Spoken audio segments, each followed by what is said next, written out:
He is the one and only. Is it Jorge Sedano, or do you like George? I know you've been called by both. George works, and you're no bother. I just obviously have a really busy time right now. No, I know. It's finals time. And were you in Miami for Game 7? No, I was covering the Warriors series. Oh, okay. All right. Yeah. So what did you make of that series? Because I think a lot of people thought it was over when they won in Miami in Game 5 and then went back to people thought that it was going to end in Boston in Game 6. Were you surprised that it got to 7? Is that a testimony to I know you're a Miami guy because I'm a huge Dan Le Batard fan. So is that a testimony to Heat culture? What'd you make of that? Yeah, absolutely, man. I mean, they have 8 undrafted guys on the roster making big contributions throughout the season. And, Jimmy Butler has been a guy who's kind of been overlooked as a superstar in this sport. And I think that people thought maybe the bubble was a bit fraudulent.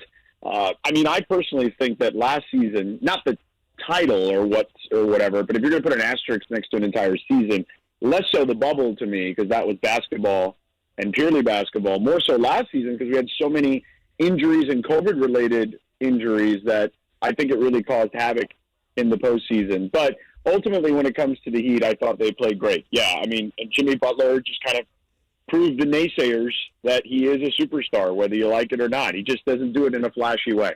So I saw you on Around the Horn. Unfortunately, I was preparing for the show, so I couldn't listen to you, but I was watching you on ESPN, obviously ESPN Radio, at Sedano, by the way, on Twitter, Sedano. Do you make anything of the choice of Butler taking that three-point shot? Because that's what everybody's talking about, and I feel like that's the guy that got you there. That's the guy that could either win or lose the game for you or whatever. There's some rumors that maybe he took it because he didn't want to go to overtime because he was gassed and injured. What did you make of him taking that three-point shot? I got no problem with it. He dragged them that far. He clearly was playing on one leg. You could see in games 4 and 5, he had no lift whatsoever. He was able to tough it out and get them to that point. You know what? Zero issue with it. He's earned that. Yeah, and I mean, honestly, when you make that, when you make that shot, everybody would be saying something different if he had made it. I mean, we'd be having a totally different conversation. We'd be talking about how, ballsy he was and got you to the spot and all that good stuff, I mean, so it's like hindsight's always 20/20, but like how often in the length of time that you've been covering the NBA, how often do you see something get second guessed, but if it goes the other way, then, it gets praised? Oh, it happens all the time. I was fairly impressed, though, that most people that cover the league, I think, former players and analysts and reporters alike, all felt the same way. Dude's exhausted, man. No issue with him taking that shot. You win, because here's the thing. He's a really smart player. He did the math in his head. I'm on one leg. My team is broken as well. It's not like I'm the only guy that's injured here. They're potentially the better team already, and they're healthier than us. If we get into an overtime, it may not go well for us. So I might as well try to win it here. Oh, okay, George. So you do put some stock into that. He might have been doing that because he didn't want to see an overtime. Well, I don't think it's not that he didn't want to. I think his actions show you that he thought it was the better play, like the calculations in his head were better, to try to finish it there than try to go through another 5 minutes. Yeah, no, He had played 48 at that point, or at that point, 47 in 50 seconds or whatever it was. Well, yeah, he played to that point. He literally didn't sit out a minute, right? He didn't sit down at all. Okay. Yeah, I know. I saw that. I thought maybe like a minute, like end of the quarter or something. Nope. So we're up here in the nation's not the nation's capital, the state's capital, Sacramento, and there's a lot of Warriors fans around here, obviously. And so I'm wondering, I put it on the poll as because again, I listen to Le Batard. That's how I know you well. And I was if you're a Warriors fan, in terms of matchups, you looking at it from that standpoint, Warriors fans were rooting for the Heat, correct?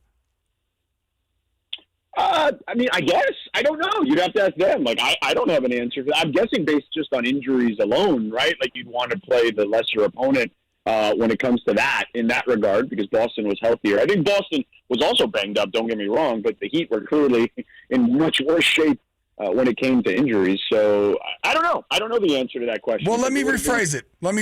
Rephrase it. Going into it, who would you think has the better chance of beating the Warriors in the finals?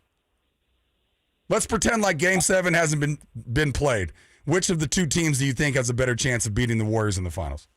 I don't honestly, I don't have an answer for that. Like, if you're telling me both teams are completely healthy, I think that if any of the three outcomes, right? Like if it was Warriors who won against Boston, or Warriors who beat Miami, or Miami that beat the Warriors, or the Celtics that beat the Warriors, I know that it's not probably what you want to hear, but I really don't feel like there is a right answer there. I think that any of those teams could beat each other. As great as the Warriors have been, I think they're beatable.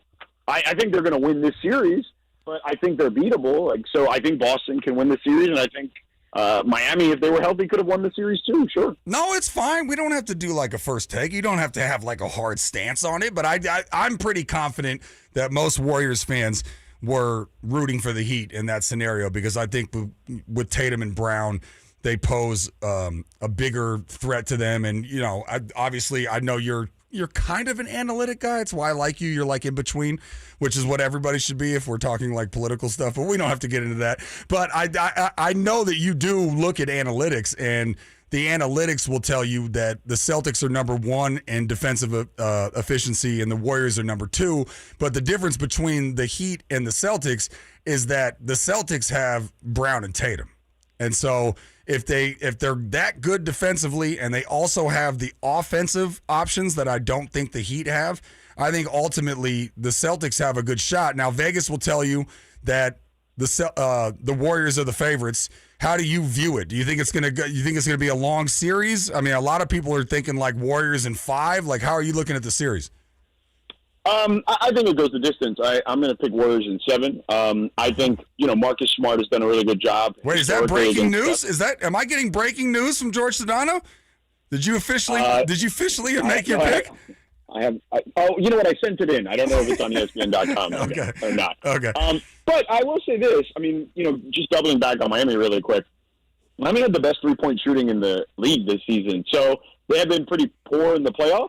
Eventually, that was going to come, and rise to the mean. So I do think that, and look, Jason Tatum and Jaylen Brown are great, but Jason Tatum and Jaylen Brown almost lost to a broken Miami Heat team. So it's why I think that if I had to make a pick, and I did, I made the Warriors, but I think the Warriors also have some, I guess, players on the roster who just don't have enough experience, that while they played great against, the Dallas Mavericks, I think this Celtics team is certainly more experienced, even though they haven't been to a finals, having deep runs in the playoffs, than some of those guys on the Warriors that are playing some of the roles, like a Jordan Poole, who's been fantastic. I love the kid. I think he's great. I think he's a third splash brother. I think Kevon Looney's been fantastic for them, and I know he was around before. But I just think that styles may fight, and I think Boston matches up really well against the Warriors, but I still think the Warriors ultimately overcome it just based on experience. Well, this is why you're a pro, because you led me into my next question. 123 NBA Finals experience for the Warriors roster and an absolute 0 for the Celtics. How much do you, I know you just touched on it, but how much do you put into that in terms of what the outcome's going to be? Oh, I think it matters. It's kind of like my deciding factor. I don't think it's the most overwhelming factor. Obviously, talent matters most, but I think the Warriors have equal talent. I would say that this series is going to come down to, and this is going to sound really elementary, but it's going to come down to who can score on tough, with tough shot making, basically. And when I look at the Celtics versus the Warriors in that scenario, when you're talking about a tightly contested defensive possession, I'd take my chances with Stephen Clay and Jordan Poole, even to some extent, making those big shots, even more so than Jason Tatum and Jaylen Brown at this stage. Hey, well, look, George, I really appreciate the time. On Twitter, at Sedano, Sedano. And, yeah, check him out. He's going to go on the air. He was kind enough to join me 20 minutes before his show down there, ESPN Los Angeles. I really appreciate it, man. Enjoy the finals. You got it, bud. Take care. There you go. Jorge Sedano, everybody.